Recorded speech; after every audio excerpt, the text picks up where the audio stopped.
Welcome to SPM IS Academy. Today we will analyze important newspaper articles of 15th July 2021. Please note you can download the PDF version of today's newspaper analysis by clicking the link given in the comment section. You can also download June 2021 magazine from our website spmisacademy.com. You can also join our WhatsApp group through the link given in the description section for more study materials. This is the list of the topics that we will be covering from today's newspaper. And the first article is taken from editorial segment. It is about 3 points roadmap presented by India for peace in Afghanistan. And this topic is important from our syllabus paper 3 international relations point of view. So context जरा समझते हैं. देखिए, Dushanbe में meeting चल रही है संघाई cooperation organisations के foreign ministers की, और वहाँ पे इंडिया को रिप्रेजेंट कर रहे हैं इंडिया के external affairs minister S Jaishankar साहब. और एस जयशंकर साहब ने यहाँ पे इंडिया को रिप्रेजेंट करते हुए दो बातें कही हैं. इन दोनों बातों का मतलब समझेंगे. पहली बात, Afghanistan's future can not be its past. तो जिस तरह का वहाँ पे पास्ट में हुआ है, ये चीज़ें वहाँ पे फ्यूचर में रिपीट नहीं होनी चाहिए. And answer lies only in peace talks. तो आगे जो भी फ्यूचर है उसमें इंक्लूसिव तरीके से सारे कम्युनिटीज़ को मिला करके उनसे नेगोशिएट करके एक फाइनल सॉल्यूशन फाइंड करने की कोशिश की जानी चाहिए. तो इन दोनों का एग्जैक्ट क्या मतलब है आने वाले टाइम में अभी हम लोग समझेंगे. तो इस आर्टिकल की मदद से, as I said, we will try to understand the evolving situation in Afghanistan and what is India's solution, propose solution to this challenge. इसमें आपको बस ये जो 3 point road map of for Afghanistan है उसको ध्यान से समझ लेना है. देखिए, जो पुराने स्टूडेंट्स हैं उनको ये सब हिस्टोरिकल बैकग्राउंड तो बहुत अच्छे से पता होगा कि क्या हुआ 1979 में यूएसएसआर ने इन्वेड किया फिर. तो ये सब सेगमेंट को आप अवॉइड कर सकते हैं. सीधा आप इस आर्टिकल के कंक्लूजन पे जंप कर जाइए, चूँकि आपका प्रीलिम्स एग्जाम आ रहा है और वहाँ पर आप देख सकते हैं कि ये क्या 3 पॉइंट रोड मैप इंडिया ने प्रपोज किया है. ये आपको मेंस में काम आएगा. तो बाकी जो न्यू स्टूडेंट्स हैं वो ये हिस्टोरिकल बैकग्राउंड एक बार फिर से मेरे साथ रिवाइज कर सकते हैं. तो देखिए, ये अफ़गानिस्तान का जो करंट प्रॉब्लम है, this is rooted in the cold war era. Cold war के टाइम में अफ़गानिस्तान को इन्वेड किया और अक्वायर किया यूएसएसआर ने इन 1979. दोनों ही साइड, चाहे यूएस ब्लॉक हो या यूएसएसआर ब्लॉक हो, दोनों अपना अपना टेरिटरी एक्सपैंड कर रहे थे इन वन वे और द अदर. और इसी प्रोसेस में यूएसएसआर ने अफ़गानिस्तान को अक्वायर कर लिया. अब जब यूएसएसआर ने अफ़गानिस्तान को अक्वायर कर लिया तो यूएस ने फिर यूएसएसआर के इन्फ्लुएंस को अफ़गानिस्तान में कम करने के लिए यूएस ने यहाँ पे फाइटर ग्रुप्स, जो यहाँ के लोकल पश्तून ट्राइब के लोग हैं, लोकल पश्तून ट्राइब के लोग, उनको आर्म्स, एम्यूनेशंस, फंडिंग, सपोर्ट देना शुरू किया ताकि ये लोग यहाँ पे इंसर्जेंसी क्रिएट करें, डिस्टर्बेंस क्रिएट करें against the USSR backed government in Afghanistan. और इनको उस टाइम में कहा जाता था Mujahideen, the fighter insurgents who were fighting against the government that was backed by USSR. But फिर हुआ क्या, कोल्ड वॉर धीरे धीरे ख़त्म होने पे आ गया. USSR became very weak. And in 1989, that means about 10 years after 1979 invasion, in 1989 USSR decided to pull back and pull out of Afghanistan. और फिर 1991 में तो कोल्ड वॉर पूरी तरह से ख़त्म हो ही गया विथ डिसइंटीग्रेशन ऑफ USSR. अब इसके बाद यूएस का भी इंटरेस्ट पूरी तरह से अफगानिस्तान के अंदर ख़त्म हो गया. जो फंडिंग सपोर्ट मिलता था, आर्म्स एम्यूनेशन सपोर्ट मिलता था इन मुजाहिदीन्स को, वो सब ख़त्म हो गया. उसके बाद ये जो मुजाहिदीन्स हैं अफ़गानिस्तान के, इन्होंने अपने आप को रीडिफ़ाइन किया, रीस्ट्रक्चर किया into a group known as Taliban. और इस तालिबान का काम था कि अब अफ़गानिस्तान के अंदर फंडामेंटल इस्लामिक जो ट्रेडिशंस हैं, इस फंडामेंटल इस्लामिक जो कल्चर है उसको प्रमोट किया जाए. और फिर इन तालिबानियों ने पूरे अफ़गानिस्तान को धीरे धीरे कैप्चर करना शुरू किया और यहाँ पे डेमोक्रेसी को ख़त्म कर दिया. और वैसे पहले से भी अफ़गानिस्तान सोसाइटी के अंदर जो लोग इस्लामिक रिलीजन को मानते थे, लेकिन इस्लाम इतना डोमिनेंट फैक्टर नहीं था. तो सोसाइटी बहुत ही लिबरल थी क्योंकि ट्राइबल आइडेंटिटी से वो ज़्यादा डिराइव होते थे, इंस्पायर होते थे. तो वीमेन को भी काफ़ी राइट्स थे. लेकिन फिर जब ये मुजाहिदीन्स ने अफ़गानिस्तान की सोसाइटी को रीस्ट्रक्चर करने की कोशिश की, पॉलिटी को रीस्ट्रक्चर करने की कोशिश की, और पूरी तरह से आप समझिए शहरियत लॉ यहाँ पे लगा दिया गया, विमेन के लिबर्टीज़ ख़त्म कर दिए गए, यहाँ पे पॉलिटिकल सिस्टम में डेमोक्रेसी ख़त्म कर दिया गया, और तालिबान का यहाँ पे सोशल, इकोनॉमिक, पॉलिटिकल कंट्रोल आ गया. तो आई होप अब आपको ये बात समझ आ गई कि कैसे तालिबान का एग्जिस्टेंस इन अफगानिस्तान या पॉलिटिकल एंड इकोनॉमिक कंट्रोल और social influence in Afghanistan is rooted in cold war and the politics between US and USSR block. धीरे धीरे ये तालिबान जो है वो आसपास के जो रीजन के जो टेररिस्ट ग्रुप्स हैं उसमें जो सबसे पावरफुल टेररिस्ट ग्रुप है अल कायदा, उसके साथ कोऑर्डिनेट करने लगा, क्योंकि इनके और अल कायदा के भी माइंडसेट काफ़ी मिलते जुलते थे, आइडियोलॉजी काफ़ी मिलती जुलती थी। Both were supporters of radical Sunni sect और सुन्नी आइडियाज़ इन इस्लाम।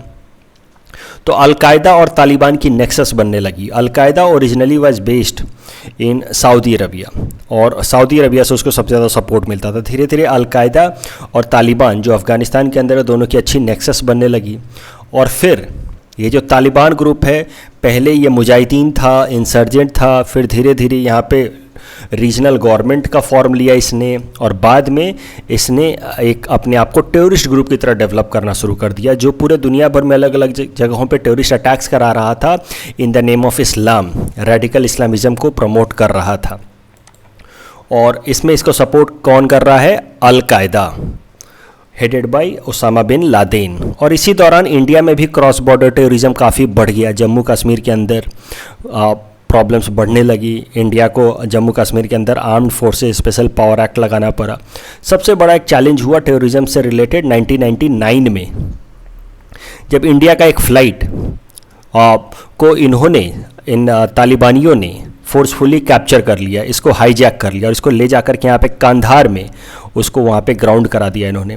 और इसमें कई सारे इंडियन पैसेंजर्स को उन्होंने होस्टेज बना लिया। एक्चुअली इस फ्लाइट को नेपाल से दिल्ली आना था, लेकिन इसको इन्होंने हाईजैक करा के ले जाके कांधार में इन्होंने ग्राउंड कराया और फिर भारत सरकार से नेगोशिएट करके इंडिया के जेल में बंद था एक टेररिस्ट अजहर मसूद, उसको रिलीज़ करा दिया। ये अजहर मसूद आज तक इंडिया के लिए प्रॉब्लम्स क्रिएट कर रहा है। यही कारण है उरी अटैक के पीछे या पुलवामा के पीछे भी यही है मास्टरमाइंड। तो अजहर मसूद को उस टाइम में रिलीज़ कराया गया। अगर आप सोचिए तालिबान नहीं होता तो ये अजहर मसूद रिलीज़ नहीं होता तो शायद से कहीं ना कहीं इतने सारे टेररिस्ट अटैक्स रुक सकते थे। तो तालिबान कहीं ना कहीं जिम्मेदार है इंडिया के अंदर क्रॉस बॉर्डर टेररिज्म बढ़ने में और इंडिया के अंदर इंटरनल सिक्योरिटी थ्रेट्स बढ़ने में। धीरे धीरे जो तालिबान है ये एंटी यूएस भी होने लगा, और क्योंकि ये इस्लाम को प्रमोट करना चाहता था, रेडिकल इस्लाम जो कट्टर इस्लाम आइडियोलॉजीज़ होते हैं उसको प्रमोट कर रहा है। और इसको जो यूएस सोसाइटी या यूरोपियन सोसाइटी ये पूरी तरह से एंटी इस्लाम लगता है। इसको लगता है हराम है वो जिस तरह से लोग वहाँ रहते हैं, वाइन पीते हैं या जो भी अल्कोहल लेते हैं, म्यूजिक सुनते हैं, जिस तरह के कपड़े पहनते हैं। और इन्हीं सब आइडिया से इंस्पायर होकर के तालिबान और अलकायदा ने मिल करके 2001 में वर्ल्ड ट्रेड सेंटर पे अटैक कर दिया ऑन 9/11 इन यूएस। और उसके बाद फिर क्या था, यूएस आर्मी ने अफ़गानिस्तान के अंदर एक ऑपरेशन लॉन्च किया with help of NATO forces, और इसको नाम दिया गया वॉर अगेंस्ट ग्लोबल टेररिज्म। इसमें रसिया ने भी, चाइना ने भी स्टार्टिंग में सपोर्ट किया, क्योंकि जिस तरह की घटना हो गई थी यूएस में, that was an alarming bell for everyone across the world. यहाँ पे यूएस आर्मी आई 2001 में आफ्टर दिस 9/11 अटैक, और यूएस आर्मी का एक ही पर्पस था कि तालिबान को ख़त्म कर दिया जाए, तालिबान के अंदर से रेडिकलिज्म को ख़त्म कर दिया जाए, अलकायदा को कंट्रोल में ला दिया जाए, टेररिज्म को इस एरिया में ख़त्म कर दिया जाए मोर और लेस। लेकिन वो 20 साल तक रहे, right since 2001 to 2021, but their main goal that was to eliminate Taliban और at least eliminate the radicalism in Taliban was not achieved. आज तक तालिबान है, आपको पता है, अफ़गानिस्तान के अंदर पावरफुल है। वो बात अलग है कि जब तक यूएस फोर्सेस हैं अफ़गानिस्तान के अंदर तब तक तालिबान बहुत हद तक कंट्रोल में रहा और उसने बहुत ज़्यादा कुछ वायलेंट एक्टिविटीज़ नहीं किए। धीरे धीरे यहाँ पे डेमोक्रेसी आने लगी, क्योंकि यूएस फोर्सेस के देख रेख में यहाँ पे इलेक्शन कंडक्ट कराया गया, डेमोक्रेसी रिटर्न हुई, विमेन भी धीरे धीरे अपने सोशल लिबरल राइट्स को एंजॉय करने लगी। तो सोसाइटी नॉर्मल रिटर्न हो रही थी। लेकिन क्या कारण था उसके पीछे? नॉर्मलिसी के पीछे अमेरिकी सोल्जर्स का प्रेजेंस। उसी कारण से तालिबान बहुत हद तक कंट्रोल में था। लेकिन अब रिसेंट डेवलपमेंट्स क्या हुए हैं? चूँकि 20 साल से अमेरिकी सोल्जर्स हैं वहाँ पे, $3 बिलियन से भी ज़्यादा अमेरिका खर्च कर चुका है, और हर साल उनको खर्च करना पड़ता है इनफैक्ट अफ़गानिस्तान और पूरे वेस्ट एशिया की पॉलिटिक्स पे। तो इतना ज़्यादा खर्च अब अमेरिका उठा नहीं सकता, कैजुअलिटीज़ भी होती हैं अमेरिकन सोल्जर्स की अफ़गानिस्तान के अंदर। तो इन सब कारणों से अब अमेरिका के जो नए प्रेसिडेंट हैं जो बिडेन, उन्होंने फैसला किया कि अमेरिकी forces will be pulled out of Afghanistan on 11 सितंबर 2021। पूरे 20 साल, 11 सितंबर 2001 को अटैक हुआ था, उसके बाद अमेरिकी सोल्जर्स आए थे अफ़गानिस्तान में। अब पूरे 20 साल बाद, लगभग 20 साल के स्टे के बाद, US soldiers will completely pull out of Afghanistan. अब ये अनाउंसमेंट के बाद से तालिबान जो जैसे तैसे एग्जिस्ट कर रहा था अफ़गानिस्तान के अंदर, तालिबान जो काफ़ी सबड्यूड तरीके से, रिस्ट्रिक्टेड तरीके से ऑपरेट कर रहा था अफ़गानिस्तान के अंदर because of presence of US forces, एकाएक से इस अनाउंसमेंट के बाद कि अब US forces are pulling out, Taliban एकाएक से काफ़ी ज़्यादा रिवाइव होने लगा, रिसर्जेंट होने लगा।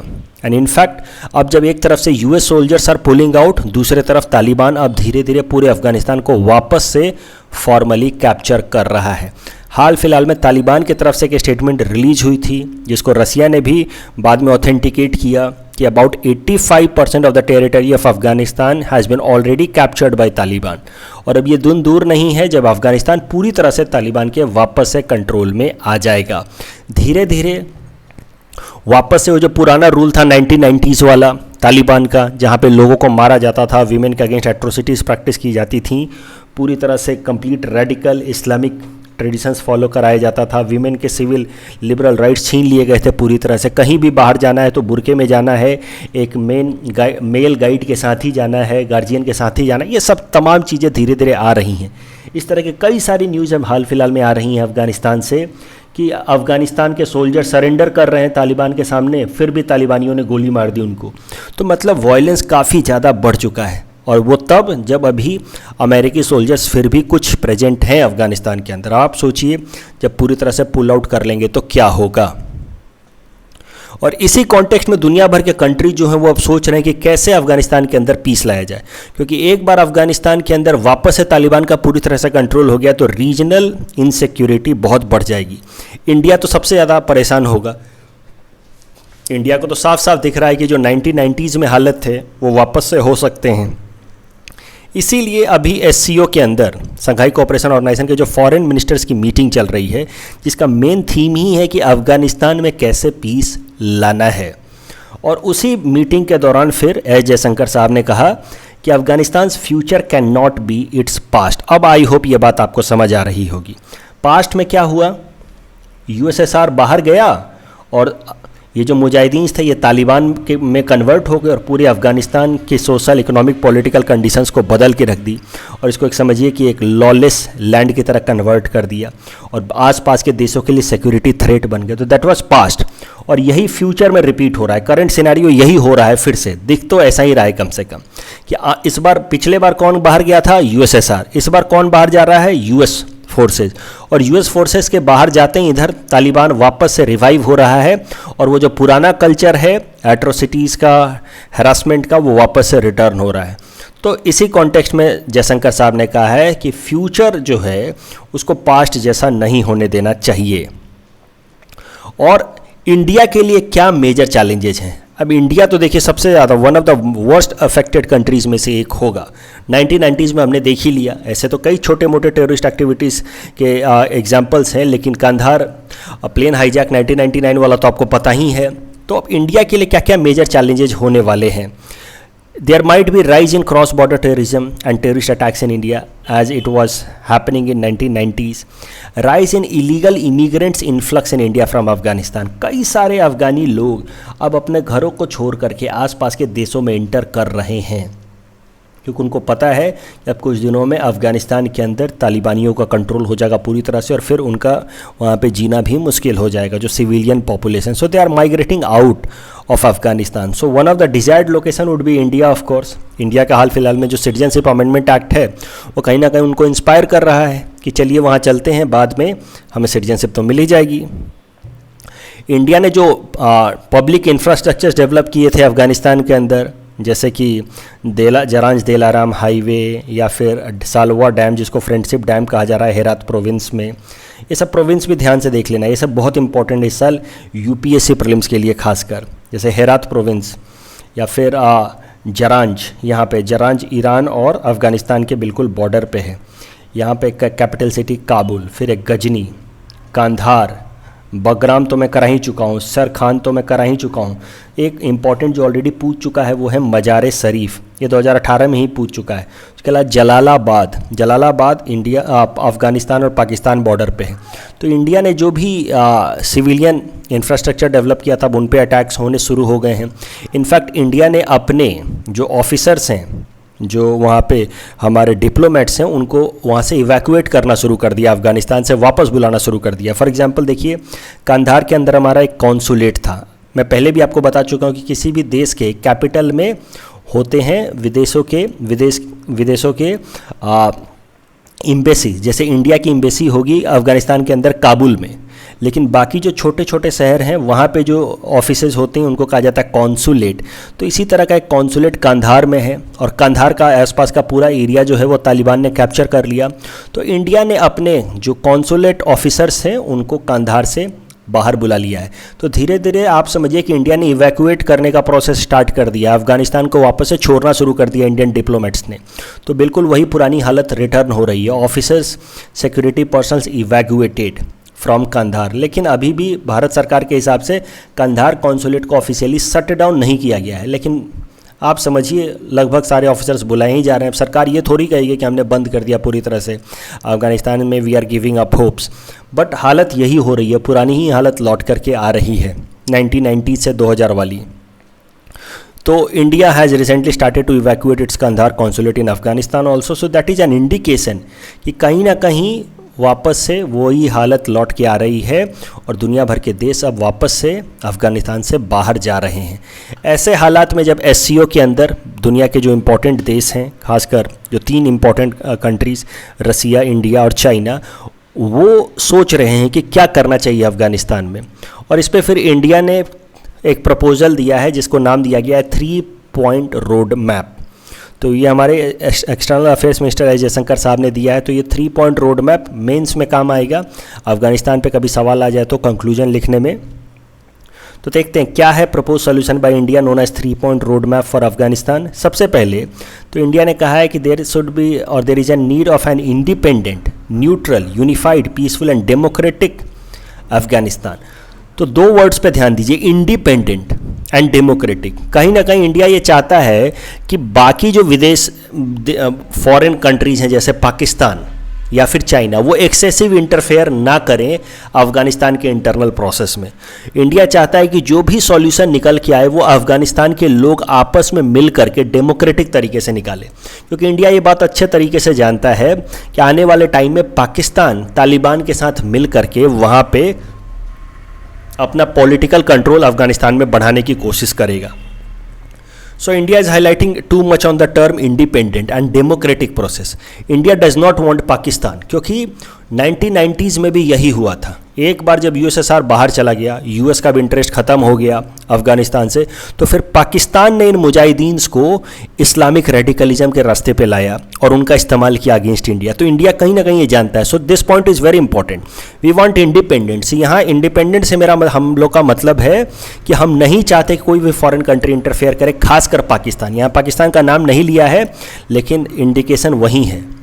दूसरा, किसी भी हालत में वायलेंस को रोकना है, टेररिस्ट अटैक्स को रोकना है, और जो भी डिस्प्यूट्स हैं अफगानिस्तान सोसाइटी के अंदर, चाहे ये तालिबानी लोग हों चाहे वहाँ के लोकल पॉपुलेशन हो, ये मिल करके आपस में पीसफुल तरीके से इसको रिजॉल्व करें। There should be no scope for violence, और इसके लिए यूनाइटेड नेशंस का भी सहारा लिया जा सकता है, सिक्योरिटी काउंसिल का भी सहारा लिया जा सकता है, वहाँ पर रिजोल्यूशन लाए जा सकते हैं इस हिसाब से। उसके अलावा एक बात और इंडिया ने साफ साफ कह दी है कि सारे जो कंट्रीज़ हैं, रीजनल कंट्रीज़ हैं आसपास के, उनको मिल करके ये इंश्योर कराना है कि आसपास के जो भी नेबर कंट्रीज़ है वहाँ पे टेररिज्म, सेपरेटिज्म या एक्सट्रीमिज्म ना फैले। तो इंडिया कहीं ना कहीं 1990s वाली हालत रिपीट होने नहीं देना चाहता है। और सबसे बड़ा डर इसमें पाकिस्तान का है, वो कहीं ना कहीं वापस से तालिबान के साथ मिल करके इंडिया को डिस्टेबलाइज करने की कोशिश करेगा। तो the game is starting now. अब क्या होगा आने वाले 2-3 सालों में पता चलेगा। तो आने वाले टाइम में आपको अफगानिस्तान बहुत बार दिखेगा न्यूज़पेपर एनालिसिस में, हर दिन जब कुछ नए डेवलपमेंट्स होंगे तो और 2-3 सालों में जाकर के पिक्चर क्लियर होगी कि पाकिस्तान किस तरह से गेम खेल रहा है। पाकिस्तान भी बहुत ज़्यादा अभी आप समझ लो वो कॉन्शियस है, क्योंकि उसको भी नहीं पता कि तालिबान किस तरह से बिहेव करेगा। पुराना तालिबान तो उसको बॉस की तरह मानता था, पाकिस्तान की ISI को या फिर उनके जो आर्मी को, लेकिन ये जो नया तालिबान है ये और ज़्यादा कॉन्फिडेंट है। इसको अब तो लगता है कि हमने तो अमेरिका को भी हरा दिया। क्या ये पाकिस्तान की बात सुनेगा? That is yet to be scene.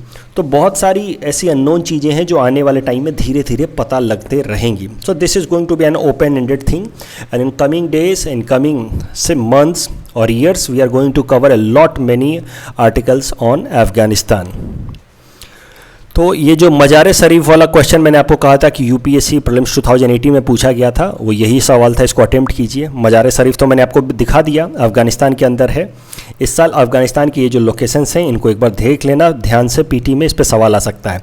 और ये जो सवाल ऑलरेडी UPSC पूछ चुका है, ये APSC में सीधा सीधा आ सकता है। इस सवाल को ज़रा अटेम्प्ट करते हैं, आपको कुछ और नई बातें पता चलेंगी। देखिए, अगर आपको मान लीजिए कि बाकी 3 ऑप्शंस नहीं पता है, आपको पता है कि यार सिर्फ मज़ार शरीफ अपने पढ़ के आए हैं और मज़ार शरीफ अफ़गानिस्तान में, मतलब ऑप्शन 4 तो करेक्ट है, तो इसके साथ ही ऑप्शन A और ऑप्शन C तो गलत हो गया। अब सही आंसर तो खाली B और D हो सकता है। अब अगर कोई बच्चा थोड़ा भी पढ़ के गया है तो उसको याद आ जाए, करे यार मोसुल तो इराक में था, तो तीसरा तो गलत है, तो अपने आप D गलत हो गया। और क्या सही आंसर निकल के आया? B। तो इसको कहते हैं एलिमिनेशन प्रोसेस, और एलिमिनेशन प्रोसेस का इस्तेमाल जरूर करेंगे आप लोग। अगर 1-2 ऑप्शन भी आपको पता है, जैसे इसमें अगर आपको सिर्फ मोसुल पता है कि मोसुल इज़ इन इराक, तो ये गलत है और चौथा सही है, इससे भी ये सवाल हो जाएगा, भले आपको पहला और दूसरा ना पता हो तो भी। तो APSC PT में इसका इस्तेमाल जरूर करना, एलिमिनेशन का। The next article is taken from international segment, it is about relics of Saint Ketevan. This topic is important from our exam prelims point of view. तो देखिए, रेलिक्स का पहले मतलब समझ लीजिए। रिलीजियस एस्पेक्ट से अगर बात की जाए, रिलीजियस पर्सपेक्टिव से, आर्कियोलॉजिकल पर्सपेक्टिव से नहीं, रिलीजियस पर्सपेक्टिव से अगर बात की जाए, तो रिलिक्स का मतलब होता है remains, physical remains of saint, जो शरीर के अवशेष रह जाते हैं बड़े सेंट लोगों के, जो काफ़ी रेवर्ड लोग हैं, उनके जो शरीर के अवशेष रह जाते हैं उनको कहा जाता है relics. And relics are important aspects of some form of religion like Buddhism, Christianity, Islam. इनमें रेलिक्स का बड़ा इंपॉर्टेंट जगह है, पोजीशन है। क्यों? क्योंकि इन सारे धर्मों में कैसा है, दफनाया जाता है लोगों को ज़मीन के अंदर, तो बहुत सालों बाद, 200-400 सालों बाद भी रेलिक्स मिल जाते हैं, शरीर के अवशेष मिल जाते हैं। हिंदुइज़म में रेलिक्स का इंपॉर्टेंस ज़्यादा नहीं है, शरीर अवशेष का इंपॉर्टेंस ज़्यादा नहीं है, क्योंकि हिंदुइज़म में तो आपको पता है क्रीमेट किया जाता है, और क्रीमेट करने के बाद बॉडी या रेलिक्स के बचने का कोई खास स्कोप है नहीं। तो इस कारण से हिंदुइज़म में रेलिक्स का कोई खास इंपॉर्टेंट है नहीं, शारीरिक अवशेष का, लेकिन बुद्धिज़्म में, क्रिश्चियनिटी और इस्लाम में है। अब करंट आर्टिकल पे आते हैं धीरे धीरे। तो करंट आर्टिकल को समझने के लिए हमें समझना होगा अबाउट क्वीन सेंट केटेवन। तो queen Saint Ketevan belonged to Georgia. ये देखिए जॉर्जिया देश ब्लैक सी और कैस्पियन सी के बीच में है। ये इस एरिया को कहा जाता है कॉकस एरिया। ध्यान से समझना, कॉकस एरिया। तो कॉकस एरिया में कंट्रीज आते हैं जॉर्जिया, अर्मेनिया, अजरबैजान और थोड़ा सा Russia, southern part of Russia. This Caucasus area is between Black Sea and Caspian Sea. तो इस जॉर्जिया को बिलोंग करती थी 17th century queen Saint queen Ketevan. She was a highly devout Christian थी वो, और काफ़ी ज़्यादा रिलीजियस क्रिश्चियन थी। उनको फोर्सफुली कन्वर्ट कराया जा रहा था इस्लाम में, in a place known as Shiraz, जो आज के ईरान में है। और उनको यहाँ इस सिराज एक जगह है 1624 में, वहाँ पे उनको ज़बरदस्ती इस्लाम में कन्वर्ट कराने की कोशिश की गई, लेकिन she did not accepted conversion to Islam and that is why she was killed, she was murdered.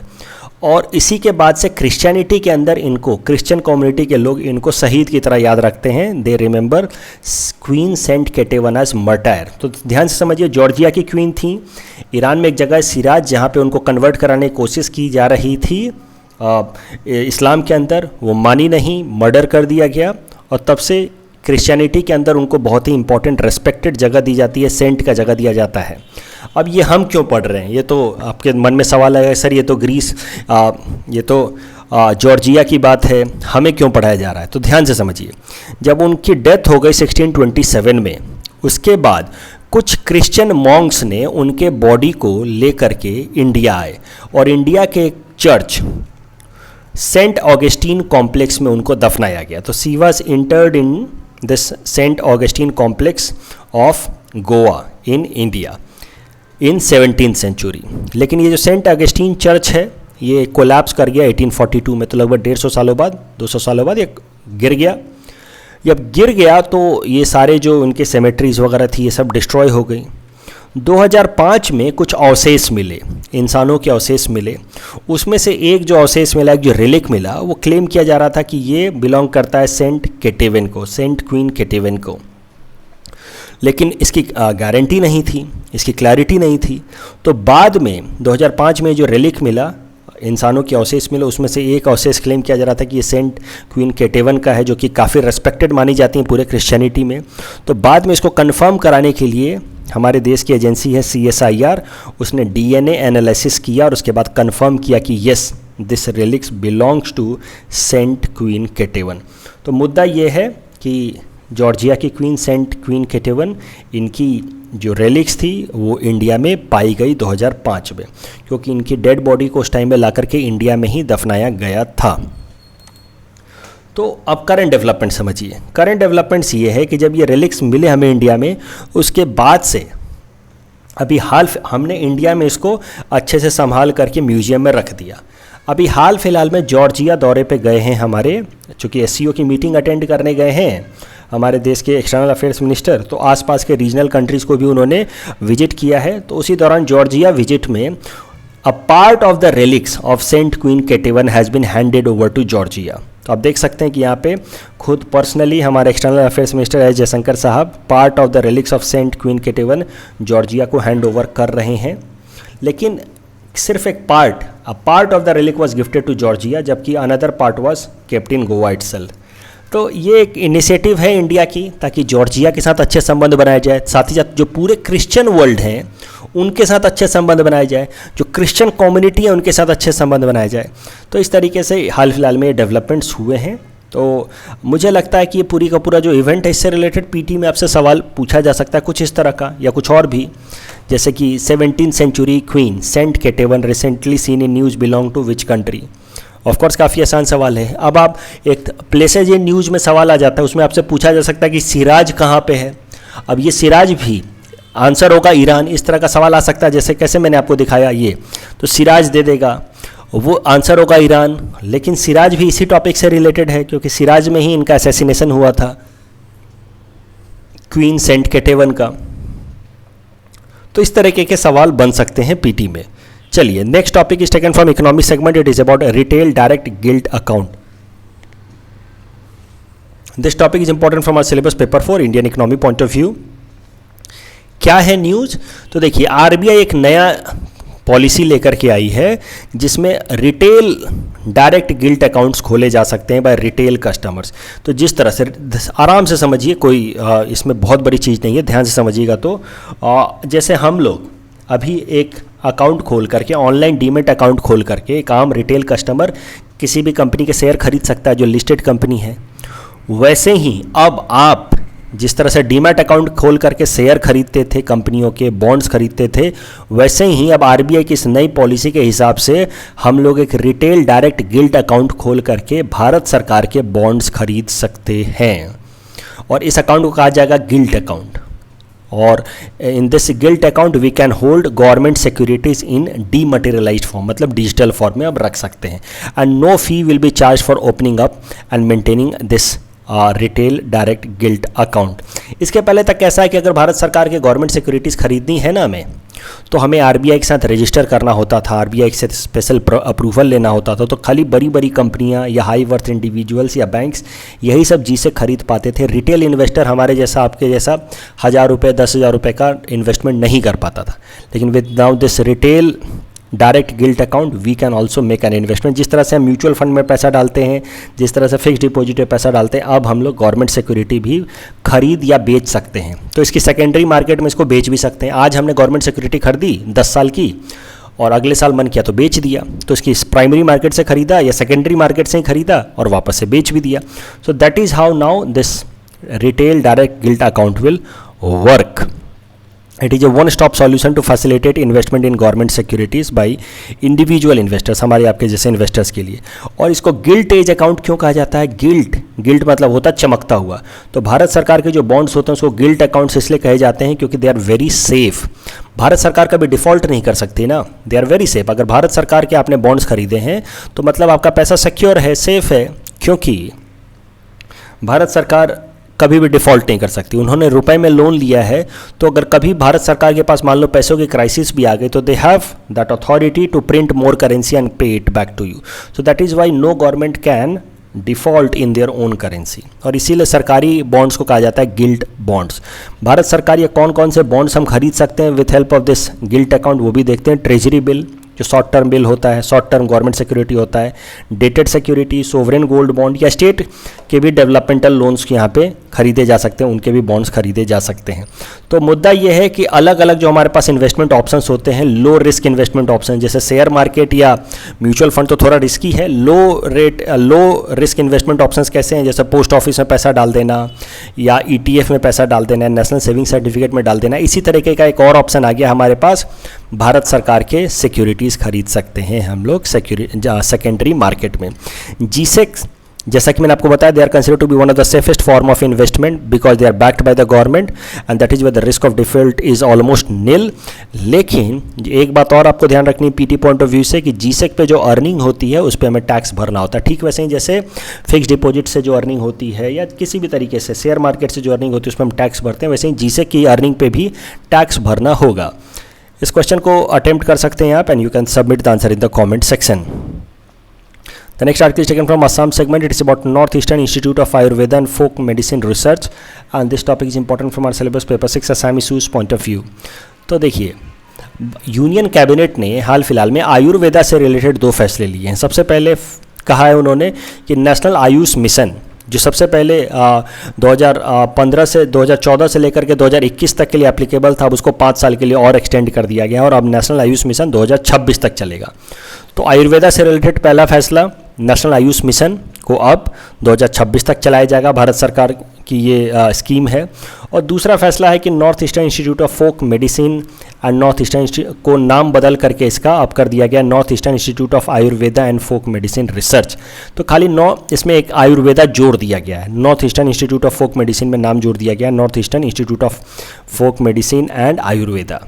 तो इसके बारे में बाद में समझेंगे, पहले नेशनल आयुष मिशन के बारे में समझ लेते हैं. सेंट्रल स्पॉन्सर्ड स्कीम है, 2014 में 15 सितंबर को लॉन्च किया गया था. नाम से आपको समझ आ रहा है कि आयुष मतलब A for Ayurveda, U for Unani, S for Sowa Rigpa, H for homeopathy.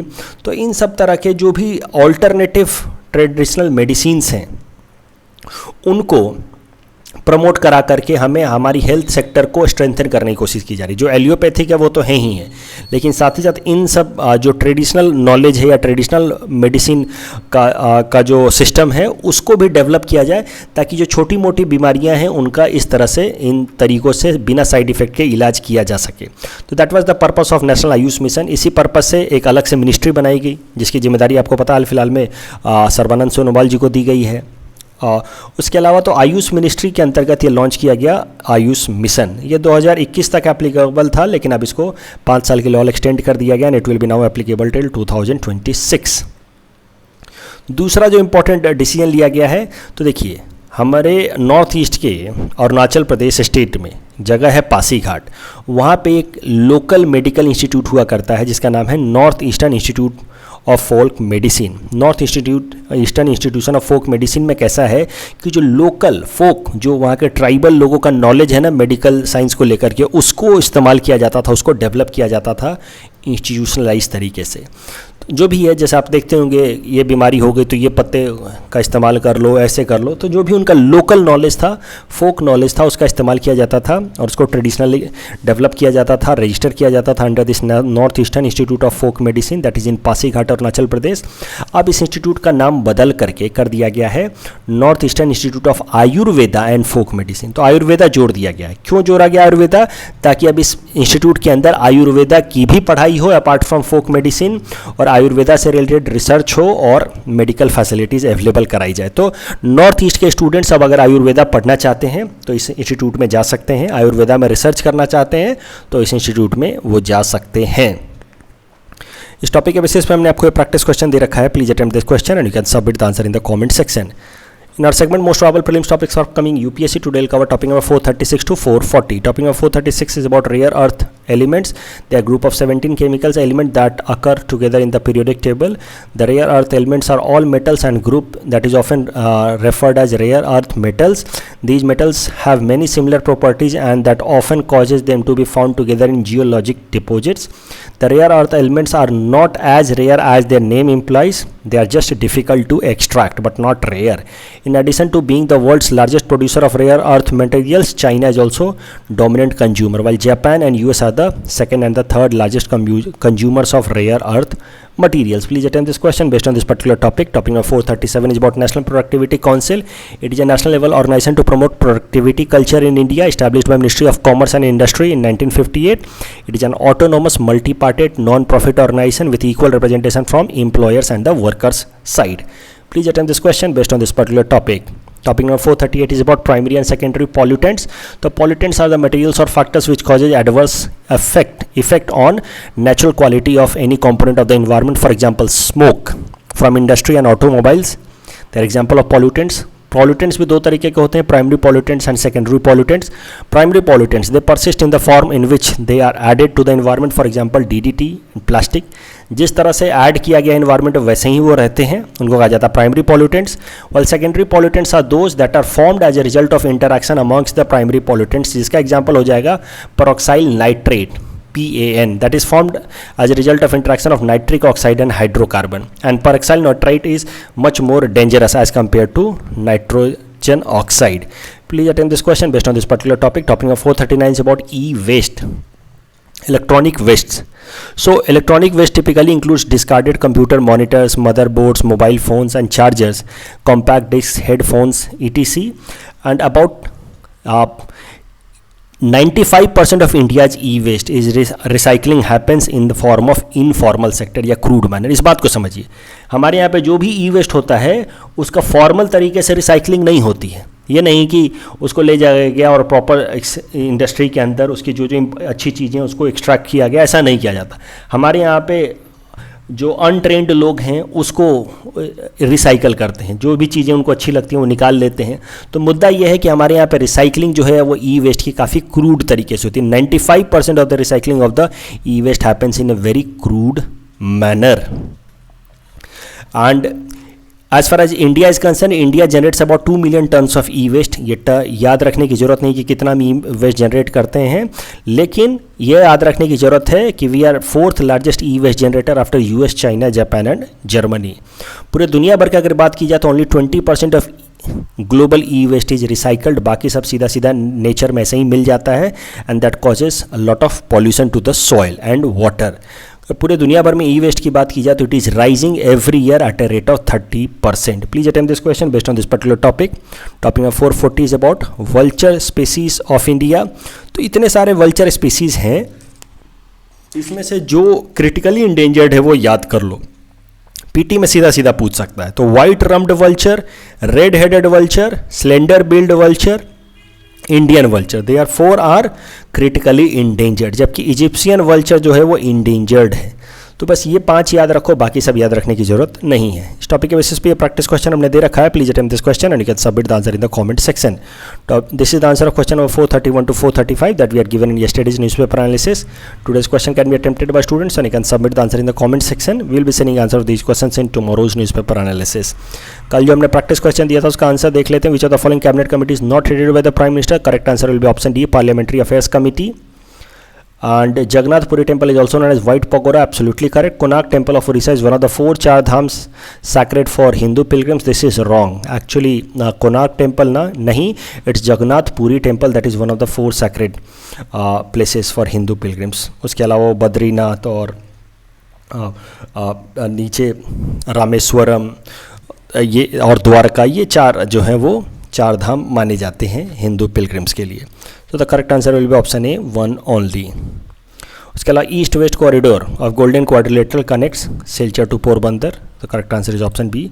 That's all from our side for today. Thanks for watching.